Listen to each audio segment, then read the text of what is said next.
What is Izanagi?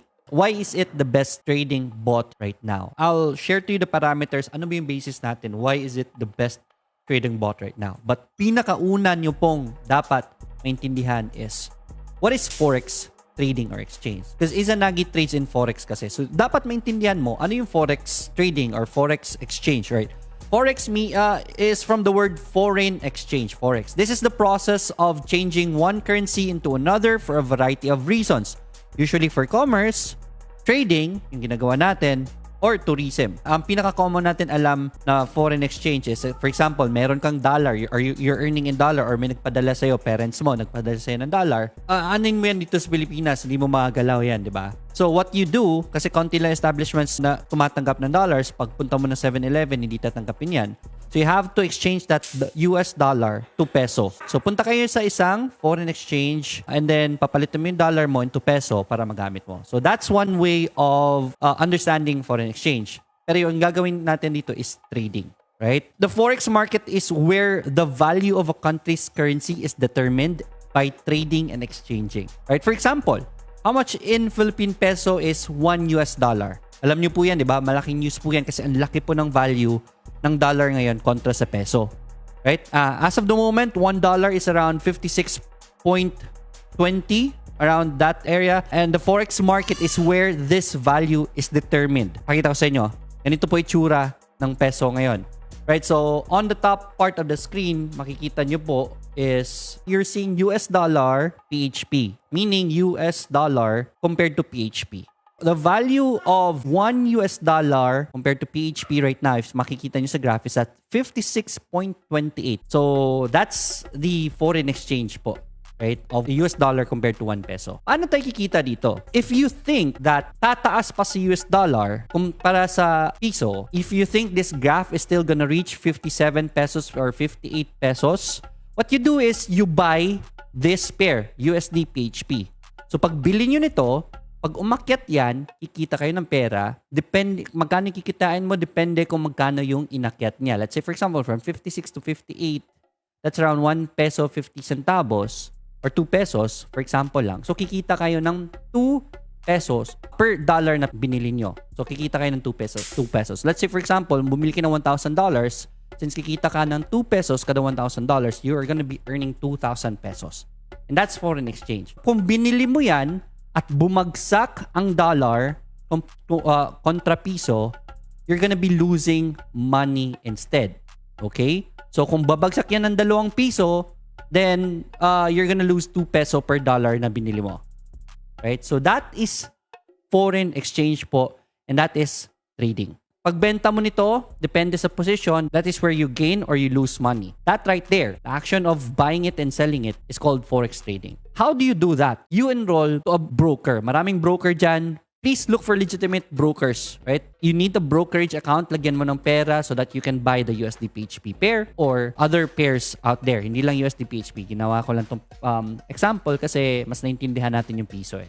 Now, there are countries that have very stable economies like Canada, US, countries involved in Euro, etc. And with that stability of their economy, their currency value is also very stable that it usually plays around certain low levels lang and then just go back up to a certain level, tas babagsak, go back up, go back down. And that is the stability cycle of these currencies. What you're looking at right now is Euro, yan, Euro compared to USD. This graph, if makikita nyo po, how stable is Euro USD? Hanggang pinakamababa niya lang po is 1.03. Pinakamataas niya lang is 1.26, right? Euro per $1. So, ganyan po yan, ka-stable. Bumabagsak dyan sa level na yan. And since they're very stable country, they do measures, tinataasan na or binababaan ng mga interest rates. They do something with their economy at lumalakas na naman yung value nila kontra US dollars. And on the opposite side, si US naman, pag lumiliit yung value nila kumpara Euro, they also do some things in their economy para naman po bumalanse. Kaya po, umaakyat bababa lang yan on a certain level. And that is the stability cycle. Nagiging predictable po ang markets because of that. Let's say, dollar-peso. Sanay po tayo, alam po natin yung cycle ng dollar-peso. Pinakamababa inaabot natin for the past how many years? 46 pesos. Pinakamababa na yan. Noong nag-46 ang dollar, ako mismo sa page ko, nag-post ako, guys, bumili kayo ng dollar kasi sobrang mura ng dollar ngayon, 46 pesos lang. Kung bumili kayo ng $1 noon at 46 pesos at bebenta nyo ngayon, kumita ka ng 10 piso kada $1. Kung bumili ka ng $1 million, kumita ka ng 10 million pesos. Ganun po ka-stable yan. So, alam natin kung hanggang saan yung mga stability niya and ganun ka-stable ang economies. Especially these large countries involved in Euro, Canada, Canadian dollars, US dollars. Very stable po yan. Nagsa-sideways lang yan at these levels. Noon, we manually trade. Ako po mismo nagte-trade as a human, but there are disadvantages of a human trader. I'm gonna be featuring it here. May advantage din naman ang human na trader. Pero I'm gonna be featuring the disadvantage lang for this presentation. Ang tao po, kailangan mag-rest. The forex market runs 24/5, meaning 24 hours for 5 days, Monday to Friday. Hindi po kayang bantayan ng isang tao yan. A person needs to rest. And you cannot wait for the market full time. Hindi mo alam kung kailan siya aakyat, kailan siya bababa. Hindi mo mababantayan yan. And people are emotional. What I mean is, there are emotions kasi involved in trade. You become greedy. Ay, taas na. Pero sa tingin ko, tataas pa to. So, hindi ko muna ibebenta. Pag hindi mo binenta yan kasi you became greedy kasi akala mo aakyat pa, pag bumagsak yan, nawala pa yung profits mo. So, that's a disadvantage of a human trader. So, biggest disadvantage lang talaga is we're not able to monitor the market all the time. We have families, hobbies, we travel, we get sick, and that is where Izanagi comes in. Okay? Izanagi is a program that will trade your trading accounts automatically. Kami po, yung gumawa na kay Izanagi, we put in our trading system and parameters for buying and selling. Right? Alam na namin yung market kailan bibili, ano yung mga technical analysis ginagamit to buy and to sell. These parameters are what Izanagi will base its decision making when controlling the trades of an account. So meron pong program kami na linagay namin lahat dyan na mga technique namin, and that program will run and control your account. That is what Izanagi is. Right? It will run 24/7 to monitor the market, and if the conditions that we put in the program is met, it will automatically buy or sell certain forex pairs, which with this technology, we're able to take advantage of the currency cycle even if we're not watching the market. And that is what Izanagi does. So, next up is, how does Izanagi work? To set your expectation kung gusto nyo magsimula ng Izanagi, at basically, ang gagawin ninyo, you create a broker account. Usually, ginagamit namin si XM. For larger accounts, it's a different brokerage. Go Markets ginagamit namin. Right? You create a broker account, and then once na meron na kayong broker account, you can fund it if you want to, whatever amount you want to, pwede. Apply for Izanagi with us. Then after ng application nyo, i-queue po kayo for installation. We will install the Izanagi in a paid VPS or virtual server, right? Technically, ito yung computer kung saan magra-run ang bot mo. We need to use a VPS. Ito rin yung expense ninyo, the VPS. We need to use a VPS. Kasi kung computer nyo ang gagamitin, your computer has to run 24/7 para mag-run din ang bot. Gagastos kayo ng kuryente, delikado pa fire hazard. So, kuha na lang tayo ng VPS. Doon natin i-run ang bot. It will just cost you 500 pesos monthly. More about that in a bit, pero this is the only expense that you are gonna be doing for Izanagi. Okay? So, install Izanagi, paid VPS, control your account, and then Izanagi now will trade your account. After that, you decide what happens next. What I mean by you decide what happens next is that you have full control of your money. Yung kita ni Izanagi, pwede mong i-withdraw and enjoy it. Ako ngayon, I always recommend it to the users. Ang dami na natin users, by the way. I recommend it to the users na i-withdraw na yung profits nila. Bakit? Mataas po ang value. We're gonna be earning in dollars. Laki ng value ng dollars ngayon. I-exchange nyo na lang. Kasi malaki, sayang Doble ang kita nyo. Kumikita kayo sa trading. Kumikita kayo sa laki ng value ng dollar ngayon. Okay?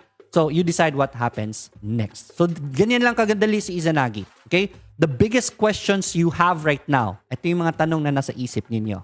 I am gonna be featuring only 4 on the website natin. Andyan sa video description, Izanagi. Makikita nyo naman dito sa baba, www.izanagifx.com. May FAQ tayo dyan. Pero ito yung pinaka malaking questions na lagi ko natatanggap. What is my potential earning? How much is needed to start? How safe or risky is Izanagi? Very important question is this one right here. And is my money safe? Is your money safe? Right? Segue ko lang, I've been teaching about trading for how many years, and I've been teaching it for free. Ito po yung solution or ambag po namin nakikita to help Filipinos para yumaman. Pero sad to say, hindi po ang trading para sa lahat. Right? Not everyone enjoys trading. So, pag-isipan namin na why not lagay natin yung trading program natin in a bot and i-share natin para at least hindi man lang magamit yung knowledge na sinishare namin, makasakay pa rin sila sa trading skills namin. This is how Izanagi was born. Okay, so let's start with the question number 1. What is my potential earning? It ultimately depends on the market, but we can answer this with the past performance of Izanagi. Disclaimer ka lang, we cannot guarantee you magkano yung kikitain ni Izanagi for July or August. Because nobody can predict the market. Hindi nyo po mahuhulaan ang market. So, it will basically depend on the market. Pero just to answer this question, para at least may ballpark tayo, tignan natin yung past performance ni Izanagi. So, let me introduce to you to my FX book. Little lesson for you guys. If you are interested in iba pang mga bot, kasi hindi lang naman si Izanagi may bot dito eh. Merong mga nag-offer ng mga trading signals kuno. Yeah, may nag-comment kanina about ESG. ESG daw, nagbibigay ng trading signals. So, trading signals, mga nag-offer ng bot or automated trading. Ang mga legitimate, ang mga totoo, ay meron pong MyFX book. So, hingan nyo po lagi ng MyFX book ang isang nag-o-offer ng bot dyan. Right? What is a MyFX book? Technically, MyFX book is for transparency purposes. If I am trying to market a bot, ilalagay ko po ito sa MyFX book. Kasi si MyFX book, kinoconnect niyan yung account mo. Like this one you're seeing right now, this is Izanagi 2.0. Real account po yan. Iko-connect niya dyan and iti-check niya yung performance mo at ilalagay niya sa graph. Okay? And this way, lahat ng data ng trading account mo, madi-display niya dito. And you can share this publicly. Ako as a trader, pag nalagay na dito yung performance ko, I can ask FX Book to verify my track record. Ito yung dalawang checkmarks nakikita niyo dito. Yan yung hahanapin nyo. Meron kasi nagbibigay ng MyFX book pero hindi verified, walang checkmark dito, walang checkmark dito. Dapat may dalawang checkmark yan dyan. This means that na-verify ni MyFX book yung trading platform mo or yung trading performance mo with the real market. And this is very important. Okay? Please lang. Sabihin ko ito ulit, close up para intense. Pag may nag-offer sa inyo ng bot, may nag-offer sa inyo ng trading signals, hingan nyo ng MyFX book ng performance nila para makita nyo, ma-verify nyo kung totoo ba. Makita nyo yung performance ng bot nila. Okay? Meron po dapat checkmark dyan, checkmark dyan. Huwag yung MT4 lang, yung mga nakikita kong mga ganito lang. Nakikita nyo? Yung mga ganito lang. Nadodoktor po kasi yan. Huwag yung ganyan lang. Maraming nagpo-post dyan. Ganito lang. Oh, ito yung kita ko ngayon. Blah, blah, blah. Ano pa ba yan? Sa ASJ na page to So, pasensya na sa mga may ASJ. I've just been monitoring them quite a lot lately. Kasi ang dami kong gustong tulungan dito. Ano pa? Yung mga ganito, mga withdrawals. Hindi po withdrawals ang basihan sa pagka-legitimate ng isang bagay. Right? Hindi po MT4 na ganito lang. Huwag ganyan. Hingan nyo po na may FX book. At dapat yung may FX book nila may verified. Right? Kung wala sila yan, fake yan. Malaki ang chance na fake yan at scam yan. Okay? So this is the MyFX book of Izanagi. Right? If you want to check this yourself, punta kayo sa video description. Meron po link nito. We are keeping this public for everyone. Okay? And performance po ni Izanagi, since inception, nung nagsimula pa si Izanagi January 18, 2021, since inception to the present, 411% na po siya. Ang laki, di ba? Yung goal namin is just around 5 to 10% every month, pero meron po tayong mga buwan na saswertehin at we're able to take advantage of those, and 411% na po ang kita natin. So, if we take that on average, monthly average po natin kay Izanagi is at 9.44%. So, meaning kung meron kayong 100,000 pesos, nagsimula kayo in January, every month kumita kayo ng 9,400 pesos on average. Okay? MyFX book, kung titignan nyo po ito, makikita nyo po sa baba, scroll down, yung performance niya every month. Nung May, June, July, maliitan lang tayo, 2.28%. June is at 3.17%. July is at 1.79%. Malaki yung April natin. But alam nyo naman yung inflation, bagsak ang peso, ang daming bagsak ngayon sa markets. So, hirap po mag-trade. Pero Izanagi still came up with positive. May lang, 2.28 yung kita niya. Pero sa isang buwan, daig niya pa yung bangko nyo. Kung sa bangko mo linagay yung pera mo, isang buwan lang ni Izanagi sa pinakamahirap na buwan pa, dinaig nyo na yung bangko mo. And again, these are verified po. We're keeping this public. Even our history, ano yung mga na-trade namin, makikita nyo po dito, ano mga history trades ni Izanagi. So makita nyo po, merong mga gains, merong mga losses, 0.04 bet, pero minimal losses natin. Wala pong 100% na trading. Pero we make sure na majority of our trades are going up and profit. Proof po niyan, heto po. Profitability po ng overall trades natin is 69%. Right? 68% po on the long position, sa mga short positions natin, sa mga familiar na sa short dyan, 70%. So, mas marami po ang panalo na trade natin. Again, all the records you're seeing here is track record verified. You can check it yourselves. Go to the video description. Tignan niyo po ito. This is one of the reason why I can say na Izanagi is the best bot out there. Bakit? Izanagi lang po ang may ganitong MyFX book. Transparent lahat. Verified po yan. And isa sa mga titignan nyo po is gaano na ba katagal tumatakbo ang bot. Our MyFX book has been running since January 2021. Lahat po ng crisis na dinaanan since last year, dinaanan po ni Izanagi yan. Even yung giyera noong February, March, yun po, ang dami pong bot na sunog, but we were able to come out on a positive. Ganun po kagaling si Izanagi. That is the reason why I'm telling you, Izanagi is the best bot out there. Transparency-wise, makikita nyo po dito, ang haba-haba po ng MyFX book natin. Usually, yung mga nagbibigay sa inyo ng MyFX book, after ng gera, March, April, May, June, 3 buwan lang, kasi hindi nila gustong ipakita yung mga buwan na nasunog sila. So, gumagawa sila ng bagong account, pinapara nila yung bot nila ulit. Pag maganda ang takbo ng bot dyan, yun yung ibibigay nila sa inyo na MyFX book. Pero dito po kay Izanagi, isang MyFX book lang po yan. Sobrang haba na MyFX book yan. And all the months, we are at positive. 2021, gusto nyo makita nyo po dito. 2022, makita nyo po dyan. Performance ni Izanagi. Okay, so that answers the question, what is my potential earnings? Nakita nyo potential earnings niya. On average, for the past 1 year and 7 months, at 9% po siya. So, on 100,000 pesos na account, that's 9,000 pesos every month. So, that's the potential earning. How much is needed to start? Ito yung pangalawang question eh. Magkano yung kailangan needed to start? O si Izanagi, para maging efficient at kumikita kayo, we start at $500. Bakit? If we check out yung performance natin, let's say sa June, last year. So June. So $500 account is around 25,000 pesos. So yun yung starting natin. So kumita si Izanagi ng June ng 3.17%. So kunin natin yung 3% niya, 3.17.03. Ang kinita po ni Izanagi on a $500 account is 750 pesos. Okay? Passive income po yan ha, 750. Tapos remember, meron tayong VPS na 500 pesos monthly. So, kung kukunan pa natin yan ng 500 pesos, ang kinita ng Izanagi mo is 250 pesos. Not bad for passive income pa rin on a $500 account. And that's the reason why $500 po yung minimum natin is para hindi po mag-negative kayo. If you start, I strongly recommend with starting a $1,000 account. So times 50 pesos, that's 50,000 pesos. So kung kinita nyo is 0.303% pa rin, kumikita kayo ng 1,500 pesos, and then kukunan natin ng 500 na VPS, yung monthly nyo bebayaran, meron pa rin kayong kita na 1,000 pesos. 1,000 pesos, wala po magbibigay sa inyo yan. Kahit bangko, hindi po magbibigay sa inyo yan. But yeah, that's the reason why 500 USD po ang minimum natin. But wait, may makikita kayong but wait yan. XM has a promotion right now. So this is good news to everyone. And this is the reason why I am pushing for Izanagi, because of XM's promo. XM as a bonus from July 12 to August 11 lang po ito, 100% bonus po siya. Up to $500 ay pamimigay ni XM. So meaning, if hindi nyo kaya yung $500, pwede po kayo mag-start with $250, which is 12,500 pesos. Doblehin ni Izanagi yung $250 mo, you're gonna be able to reach $500. Pwede na kayo magsimula.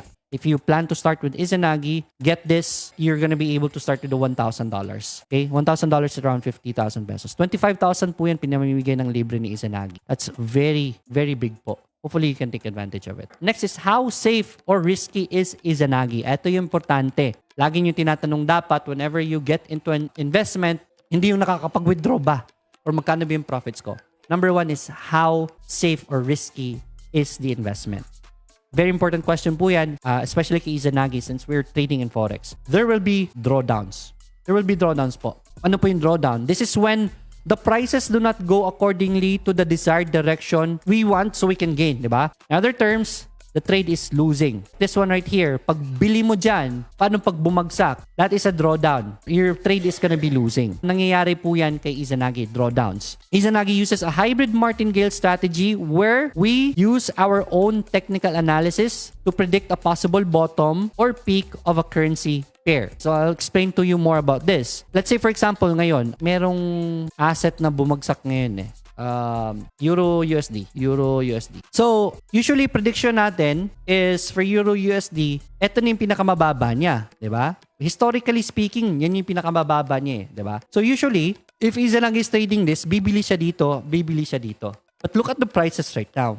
Umagsak pa lalo. So, that means yung position natin dito is losing money kasi hindi siya umangat. Bumabagsak si prices ngayon So, our position here is losing. Martingale strategy is an averaging down strategy. So, what it does is it will buy more. With our technical analysis, hahanapin natin ang susunod na bottom ni Euro USD. So, pag nag-bottom ito dito, bibili na naman si Izanagi dyan. If ever pagbili ni Izanagi dyan, so dalawang level na tayo bumili. Level 1 is right here, level 2 is right here. Pag bumagsak pa yung presyo, hahanapan na naman ni Izanagi yan ng bottom at bibili na siya naman siya. At that's the level 3, pangatlong bili na yan ni Izanagi. What if bumagsak na naman? Bibili na naman si Izanagi dyan, level 4. Level 5, level 6. And while that's happening, your gains, your money is going to go negative. And that's the drawdown. Okay? So, paano ba natin malalaman ang drawdown ni Izanagi? Part po yan itong MyFX book. For transparency purposes, drawdown is also here. Ang drawdown ni Izanagi since it started, pinakamalaking drawdown niya was 39.77%. 39.77% or 40%. Actually, hindi po totoong drawdown niya to. Bakit? The account you're seeing right now is our... Dalawa kasing rinaran namin na Izanagi. One is for the testing Izanagi. So if ever meron kami adjustments na gagawin, i-apply muna namin sa testing Izanagi and then i-run namin. Kung okay yung settings niya, we apply it to the Izanagi that is used by the client. Pero kung gusto niyo makita yung totoong drawdown natin, so this drawdown happened August 19, 39% po ang binagsak ni Izanagi, but that's because nag-change po kami ng settings dyan. So this is the Izanagi for the clients. So this started, we made Izanagi public July 9. So let's go to the drawdown. Ang totoong drawdown niya actually noong August 19 is 15.77. Pinakamataas na drawdown niya was 24. It happened on October 12. So 25% po ang drawdown. That is how low your account is in negative during the drawdown. Ang laki pakinggan, di ba? Let's just use 40%, okay? If you have 100,000 pesos na account, kung 40% yung drawdown, meaning at a certain point, you lost 40,000 pesos of that 100,000 pesos. Laki, di ba? But, ang titignan niyo po dito is ito. How do you use drawdown to know if maganda ba yung drawdown na yan? Okay? So, 40% po ang drawdown. Pero in exchange, 400% naman ang profits mo. Okay? Are you willing to risk 40% to earn 400%? So, high risk siya because you're gonna be losing 40%. Pero the reward is also very high, man. 400%. That's 1:10 risk to reward ratio. And that is a very good risk to reward ratio. You're gonna be risking 40% for a possible win of 400%. Hindi lang possible. Nangyari po yan kasi andyan na sa record. So that is how you look at drawdowns. So kung may magbibigay sa inyo ng MyFX book nila, titignan nyo po yung drawdown kung kaya nyo ba yung risk ng bot nila. Anything beyond 50%, delikado na po yan. Right? Ang real drawdown natin is at 25% lang. I'm just using the extreme na 40%. Pero wala po nagka 40% sa clients natin. Pag lumagpas na yan sa 50%, umabot na yung 70%, 80%, meaning malapit na masunog yung account. Hindi na kayo makakatulog dyan. $100,000, 80,000 na po ang nawala sa inyo sa 80%. So meaning, sunog na yan halos. Mahirap na mag-recover yung accounts na yan. But because of Izanagi's trading system, we're able to sustain it at around 25 po. Let's use 40% in exchange for a 400% na profits. That's very good drawdown po. But yeah, it is part of trading po yung drawdown. Wala pong perfect na trading system. Magde-negative po yan. Pero we need the negatives kasi so that we can get the big wins. I'll show you what I mean. Okay? So I'm gonna be zooming in on a certain part of the chart. Yung yellow po na yan, that is the drawdown. Okay, these are the times na bumabagsak yung positions natin sa Izanagi. So ito na yung mga nagle-level 1 buy, level 2 buy, level 3 buy. Habang bumibili siya ng mas marami at bumabagsak, nagne-negative po yan. Pero because of the martingale strategy, nahuhuli po natin yung pinakababa. Once we catch the lowest part talaga, since stable naman sila Euro USD, at a certain point, bumabalik naman talaga yan. Kasi bibili tayo dito, bibili. At a certain point, mahuhuli po natin yung bottom yan. Pag nahuli natin yung bottom yan, pag ni-reverse yan, sobrang laki ng positive natin. That's why drawdown is part of the trading strategy. If makikita nyo po, after the drawdown, yung yellow umakyat na, nag-recover na yung market, from 259% growth or gains ng account, itong pula na ito, nagsispike po tayo to 276. So that's around 15% gains right there. That's 15% gain in one day. Because yung drawdown natin, nag-bear fruit na. That is the martingale strategy that I'm talking about. And that's part of the trading strategy. So if we reset the zoom, there will be spikes. You're gonna be seeing ito. Ito yung spike noong April. Pero from 350, boom, lumipad ng 376. So the account gained 26% after the sharp drawdown. Laki po ng drawdown na yan. Pero we need the drawdowns para umakyat po at kumita tayo. So that's part of the strategy. Drawdown is our friend here in Izanagi because that's part of the trading strategy. And hindi tayo kikita ng ganito. Pwede naman natin iset na mas maliit ang drawdown pero mas maliit ang kita natin. Remember, this is proportion. Risk to reward ratio. Drawdown is also part of the risk of Izanagi. And nakita nyo po gaano po pinakamababang inabot ni Izanagi. And we're transparent with it. Hybrid kasi ang martingale strategy system, kaya po nagkaka-drawdown talaga. Kasi we will buy more, we will buy more, we will buy more. Okay? Part na po yan ng trading strategy natin. Is my money safe? This is the biggest question. Sa mga nagtatanong dyan about scams, blah, blah, blah, ito po yung sagot dyan. Is my money safe? Very important point number 1, we are partnered up with XM and Go Markets. These are the biggest brokers out there na legitimate. This way, your money is safe and you have full control over it. We can't withdraw your funds. For your information po, the Izanagi team will never in any time be able to touch a single cent of your money for trading. Your money will be kept safe inside a legitimate brokerage account under XM or Go Markets, depending on the size of your account. In our case, it is either XM Go Markets. You can do your research about these brokers if you want to know more about their legitimacy. You're feel free po to research about XM and Go Markets. But these are the biggest brokers out there na legitimate and regulated po yan sila. How is it safe for you? If we can control your trading. Bakit? Paano po naging safe yan? Nakokontrol nyo nga yung trading sa account namin. Di ba? So, you have access to my account pa rin. Paano po naging safe yan sa Izanagi? Yes po, Izanagi has control of your account. We will ask kasi for the control of your account para matrade ni Izanagi. But we cannot ever withdraw your funds. Why? If you're familiar with a legitimate brokerage system, they will only allow deposits from your bank accounts, which names match the account holder. So if your XM account na register nyo is Juan de la Cruz, tatanggap lang po sila ng deposits from a bank account na kaparehas po ni Juan de la Cruz. Okay? So that's one. And withdrawals can only be sent to the account used to deposit the funds. If you have a BDO Juan de la Cruz account, once you click on withdraw, yun lang po yung option na lalabas. BDO Juan de la Cruz. Hindi po pwedeng tanggalin yung pera to a different bank account. Kung anong ginamit mong bank account to put in money, dun din po didiretso yung withdrawals nyo. So hindi po namin mawi-withdraw yung pera nyo. That means if somebody tries to withdraw the funds, it can only be sent to your bank accounts. That's how safe your money is. So hopefully that answers your question.